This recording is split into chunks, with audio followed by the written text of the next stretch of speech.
Good afternoon, everyone. Certainly a day and a news conference that no one wants to be at. A community behind us, Annunciation Church and School, committed to academics, service, and Catholic values, filled with the first days of school of beautiful children going to learn those values, share with their teachers and their classmates. And instead of that joy and that curiosity and that learning, they were met with evil and horror and death. And we often come to these and say, these unspeakable tragedies, or there's no words for this. There shouldn't be words for these types of incidents because they should not happen. And there's no words that are going to ease the pain of the families today. On behalf of all the people of Minnesota, our deepest sympathies. A wish that any of these words would make what you're feeling now better, but it won't. A place that's founded on community, founded on service, founded on family. I'd like to give special thank you to the mayor and the team in Minneapolis, the Minneapolis Police Department, Hennepin County Sheriff's Office, Minnesota State Patrol, the BCA, so many agencies, our federal partners in the FBI, the first responders, and the heroic work that's happening now as we speak at multiple medical locations, including Hennepin County Medical Center, where most of our children were transported to receive the life-saving care. The thoughts and prayers and the hopes and the support that we need to give them in this moment too is critical. Speaking with all the people here and grateful to our federal partners, Senator Klobuchar speaking early this morning and receiving a call from President Trump, who was with his leadership team of the Attorney General and the Vice President, expressing their deep condolences amongst the horror that happened and an offer to provide the support to the folks here in Minnesota of what's needed. So there's a lot of cameras here, and unfortunately we have been through these types of things. They will be gone at some point. All of you, you have to do your jobs. But what happened here today will not be gone. Minnesotans will not step away. We'll stand with this community. We'll redouble ourselves to do the best we can to understand what we can do to prevent any parent from having to receive the calls they received today, from any school dedicated to children having to respond to a situation that, as we said, is unthinkable, but that's all too common, not just in Minnesota, but across this country. It's Minnesota's day today, and it's my strongest desire that no state, no community, no school ever experiences a day like this. So I ask the rest of the folks around the country who are watching, keep us in your thoughts and prayers, but also keep us in the thoughts for action. Keep us in the ideas that we can work together. And it's on these days like this, I think, and I hope we can hold on to it, we are unified as a community. Everybody across the country today is part of the Annunciation Parish, and they're with those families. With that, Minneapolis Mayor Jacob Frey.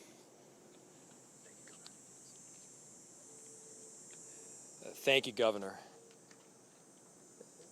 Throughout the morning, we have seen this extraordinary Minneapolis family step up in thousands of different ways. People with strength, resilience, compassion, and love for the families that have been forever impacted by this heinous act.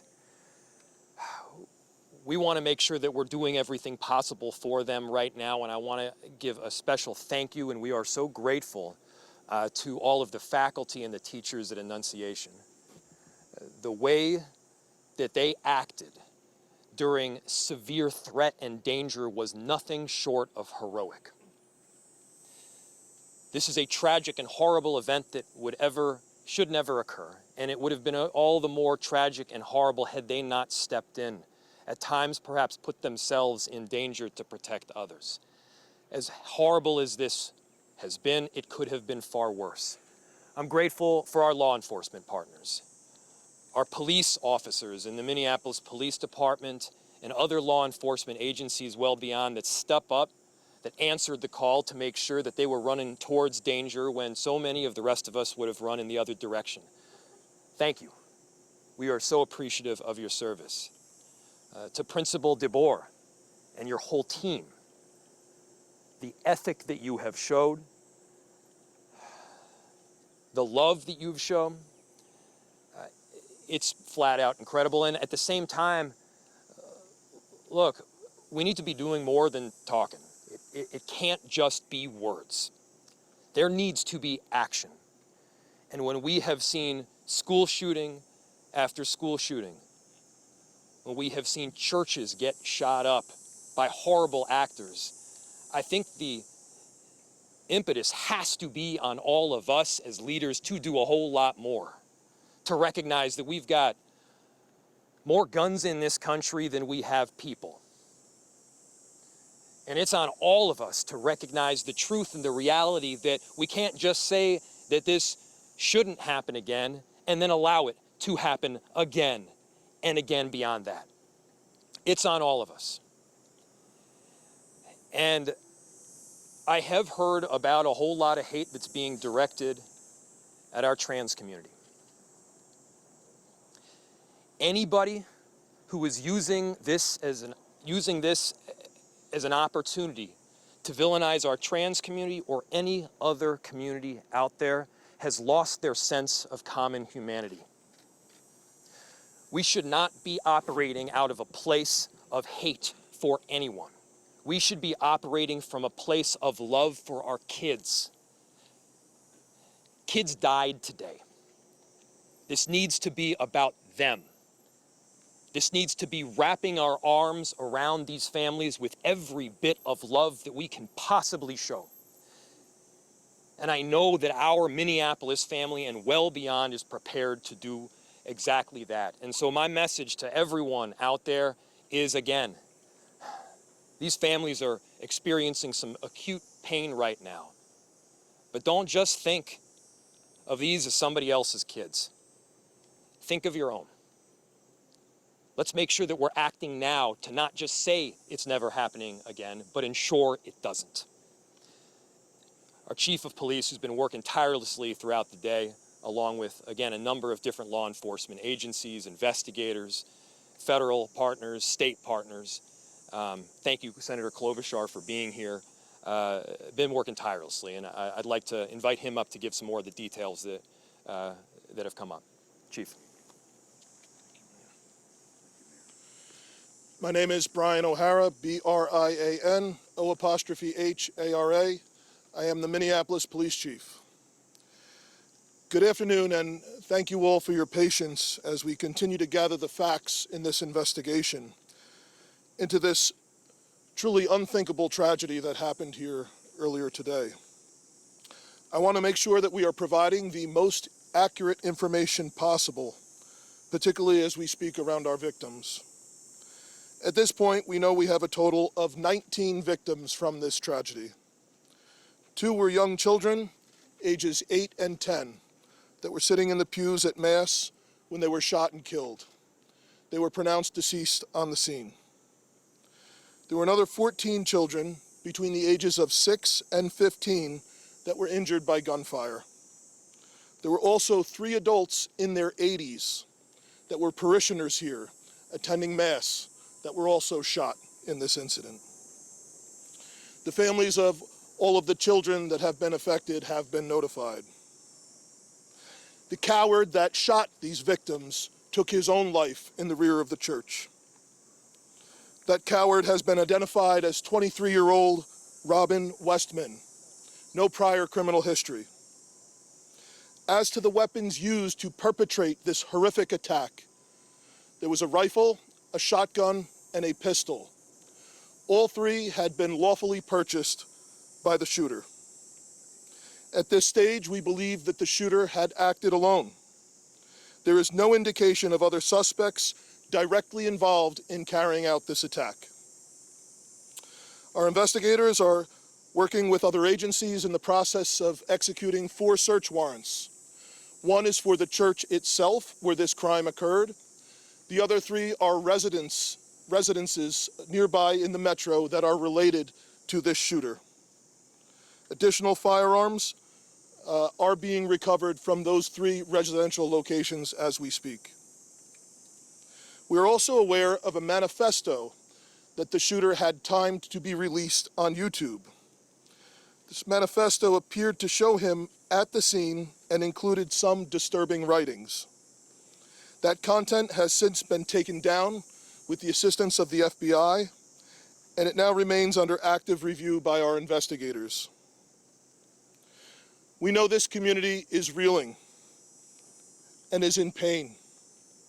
I want to ensure everyone in our community, this parish, all of the families affected, and all of our residents, that all of law enforcement collectively, local law enforcement, our county, our state, and all of our federal law enforcement partners have been here, and we are all working tirelessly to uncover the full scope of what happened, to try and identify a motive why it happened, and whether there are any other further details.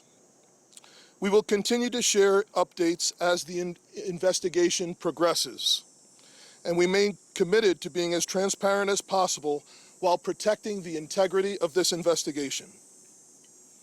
In a moment, I will take some questions that I am able to answer, but first I want to bring up the principal of Annunciation School, Matt Du Bois, as well as, after him, the Archbishop, our Archbishop Bernard Hebda. So, Principal.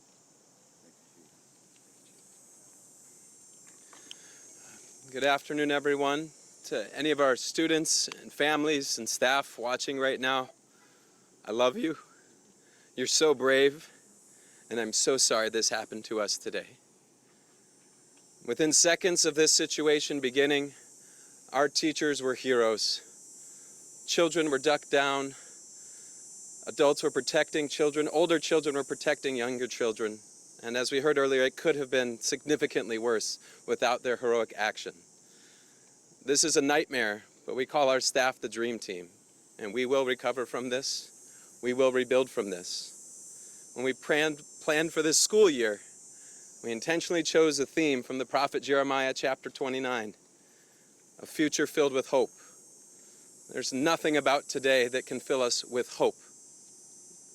We, as a community, have a responsibility to make sure that no child, no parent, no teacher ever has to experience what we've experienced today, ever again. I need everybody to commit those words to your speech patterns, never again. We lost 2 angels today. And please continue to pray for those still receiving care. We can't change the past, but we can do something about the future. There's an African proverb that says, when you pray, move your feet. So I beg you, I ask you to please pray, but don't stop with your words. Let's make a difference and support this community, these children, these families, these teachers. Never again can we let this happen. I love you, Annunciation family. We're with you, and we will be stronger when this is done. Archbishop Hebda will be coming next.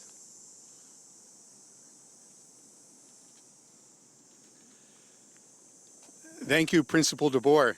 I'm so grateful that Mayor Frey and the Chief both mentioned how valiant you and your staff were. I'm so grateful to the pastor here at Annunciation, Father Dennis Zarin, for the deacon, Deacon Kevin Keneally, also were heroic in this time. But how sad it is, for sure, not only for the families who are directly involved, but indeed for families everywhere who feel the threat that comes from an event, a tragedy like today's. I would never want to correct a principal, but Principal DeBoer said it wasn't so clear where would be the source of hope. And brothers and sisters, we have to be men and women of hope. Already today, I've been receiving messages from all over our country promising prayers. And I think it's the prayers of the feet as well, Principal. That is, for me, is a source of hope, just as we see families stepping forward to help those who have been impacted by this terrible tragedy. Very grateful that Principal DeBoer spoke about prayer. Certainly that the bell in a Catholic church is always a call to prayer, and so it's a reminder for us for sure to be praying. And we have to recognize that it's through prayer and through that prayer of the feet, through that action, that we can indeed make a difference. That has to be the source of our hope. I was particularly pleased today to receive a message from Pope Leo. If you'd bear with me, I'd like to share that with you. It comes directly from Cardinal Pietro Parolin, who's the Secretary of State, and it reads like this. His Holiness Pope Leo XIV was profoundly saddened to learn of the loss of life and injuries following the shooting that took place at Annunciation Church in Minneapolis. And he sends his heartfelt condolences and the assurance of spiritual closeness to all those affected by this terrible tragedy, especially the families now grieving the loss of a child, while commending the souls of the deceased children to the love of Almighty God. His Holiness prays for the wounded as well as the first responders, medical personnel, and clergy who are caring for them and their loved ones.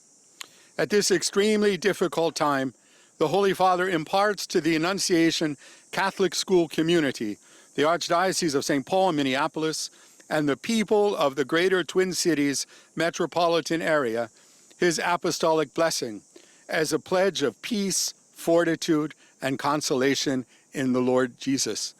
My brothers and sisters, that gives me some hope. We know that the Holy Father, Pope Leo, did his hospital training right here in Minneapolis, so he knows our community, and he's been reminding anybody visiting from Minnesota that he spent some time here. We're very grateful for his blessing, but I, like those who have spoken before, ask that you would continue to look for those ways of supporting those who have been impacted today, not only with your prayers, but also with your action. Thank you. And Chief, I now turn this back to you for your questions.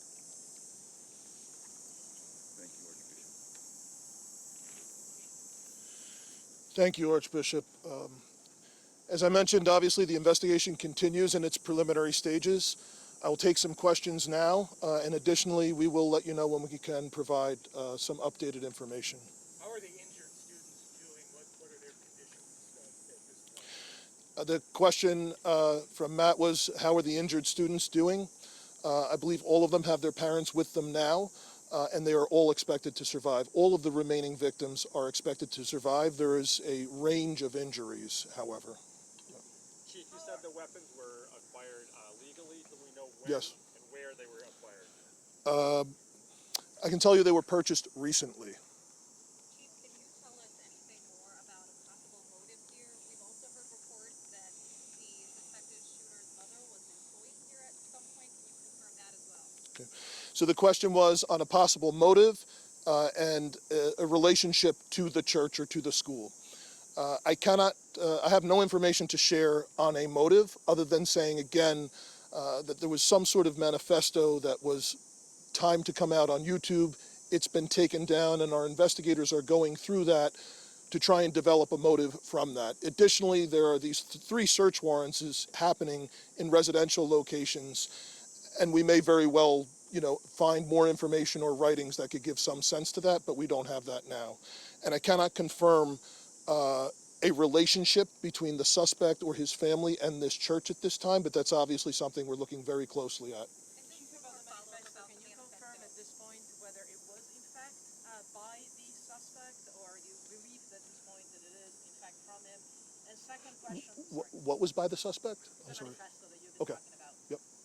So the question was about the manifesto. We do believe it was by the suspect, yes. And we understand that we've seen some documents about a name change that somebody with the same name as the suspect has filed for a few years ago. Yep. Do you believe this to be the same person, that Robin Westman was in fact born with a different name at this point? And can you speak a little bit more about the identity? Yep. So the question was about the suspect, and he had a name change at some point in the past. I cannot confirm that other than confirming the identity, the name that I gave you, the age. That is the suspect. That's the person that we believe has caused this. Chief, you mentioned these videos posted on YouTube, seemingly scheduled to be posted right after the shooting. Is there anything that the suspect posted days prior, months prior, that could shed any light on their mindset? Yep. So the question was, we mentioned that the YouTube videos were scheduled to be posted. Is there anything else in social media that may shed some light into this? We do not have information on that at this time that I'm able to share. However, our investigators and our law enforcement partners are definitely looking at that. About how many children and parishioners were in the church when this happened? So the question was how many children and parishioners were in the church when this happened. This was towards the beginning of Mass, so some of the children were already filed into the church and were seated. Others were coming in. I've heard estimates, but we will release a more definitive number. Chief, Minneapolis police officers have had a tough couple of days. I know we're talking about the children Yep. in this incident, but there were several shootings yesterday. Yep. How is the resourcing going for you? Are you getting help from other places now? Yep. So Sue's question was resources for Minneapolis police due to the other challenges we've had the last 24 hours. Obviously, this has been the most difficult. The dozens of officers that responded to this scene, many of them are deeply traumatized by what they saw, as are obviously all of the children, all of the staff members, Father Dennis, everyone who was at Mass this morning. So obviously that has been our number one priority, is to care for the health and wellness of the officers that responded here. Additionally, obviously, we have responded to other challenging situations and other acts of violence. I can say, in regard to the shooting that happened outside of the high school yesterday, we have arrested 2 people for assisting in that shooting. We have not gotten the shooter yet, but we believe we have 2 people under arrest that were present with the shooter when that happened, and we're making significant progress. There was an additional arrest at a homicide last night that happened on the 2700 block of 3rd Avenue South. That person has not been booked specifically for being responsible for that murder, but we believe that is the person who caused that. So, First time you've ever had to deal with a mass shooting? no, unfortunately not. Yep. A lot of the politicians here, the principal and others have said that this can never happen again. I'm just wondering if you have a suggestion for where we start to make sure it doesn't ever happen again. Yeah, so the question was, where do we start to make sure this doesn't happen again? I don't have an answer for that at this time. Chief, we understand from the federals that there is an idea that this may be investigated, maybe it already is, I'm not sure of my information, as a hate crime against Catholics. I'm asking you, perhaps, Archbishop, is this a line of investigation that you have open? Can you comment on that? So the question is this an investigation into a hate crime against Catholics? We don't have a motive at this time. Obviously, we're open to any possibilities at all, but we don't have a motive or anything to suggest Do you that. know if there is any more safety, any more protective measures that are implemented at other Catholic schools throughout the Twin Cities or churches? I'm sure there are masses going around right now this afternoon. Yeah. It's just a week out from, or a few days before the start of school. Yeah. So the question is the concern for other churches, other schools around the metro. Unfortunately, this is something that our community has been dealing with for some time. The threat of active shooters, the threat of hate crimes at houses of worship, unfortunately, is not something new here. And of course, our precinct inspectors, our crime prevention specialists are available to work with both houses of worship, churches, and schools that do reach out to assist in any additional security measures or advice that we can offer them. Question about that to follow up. Are you aware if this is the first time that actually a Catholic mass has been targeted and there have been victims inside a Catholic church during mass? In the Twin Cities, not in the world. In the Twin Cities, I'm unaware of any other. yeah, from the the question was, is this the first time that there's been attack of Catholics at Mass in the Twin Cities area? The Archbishop is unaware of any other attack. The FBI is saying that this is being investigated as domestic terrorism. Are you also tracking this? The question was, is it being investigated by the FBI? The FBI director is saying this is domestic terrorism. Is that what you're tracking? Well, the FBI is here with us and has been a part of this entire investigation, as well as the ATF, other law enforcement. It's being led right now by the Minneapolis Police Department, and we are looking at, obviously, any possibilities from wherever the evidence will lead us from what we recover. Absolutely. Thank you all again so much for